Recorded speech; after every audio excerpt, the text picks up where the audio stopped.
Easter Sunday celebration, sabi mong parish priest, palakpakan natin ang Kristo ang muling nabuhay. At meron pa siyang no, yung bang, ano ba yung pumasok yung karo ng Kristo ang muling nabuhay. Tapos meron pa siyang pausok, meron pa siyang pabula-bula, meron pa siyang confetti.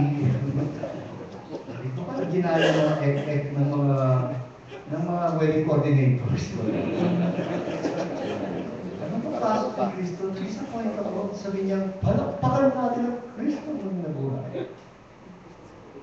Hindi naman ako protestante, hindi naman ako evangelical. I'm nothing against images.